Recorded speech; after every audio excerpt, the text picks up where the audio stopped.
আমাদের গ্রামে আজকে ওয়াজ হবে, ওয়াজ করিবেন হযরত মাওলানা রফিকুল্লাহ সাহেব।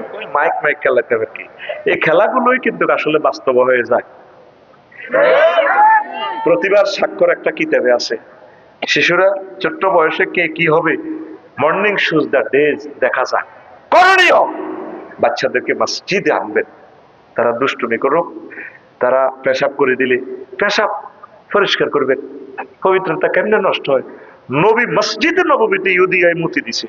ওমর দিলে তাহলে আনু সব ক্যাডারে এনে ডাইরেক্ট তরবারি লইব কল্লা হালা দিব। নবী কার থামন, এটাকে মতক না, এটাকে মতক না, মুতাতে মুতাতে এতের মুতার যুদ্ধ শেষ হোক না, মুতাতে ডিস্টার্ব করিও না। এতে মোহাম্মদ সাল্লাল্লাহু মোতা টুতা শেষ হয়েছে আর হুজুরের কাছে হুজুর এটাতে আরো দৌড়াই যাইছে, আগে তা করে বাচ্চিটি কনা তারা দৌড়ে যাইবার কারণ তুমি আমাদের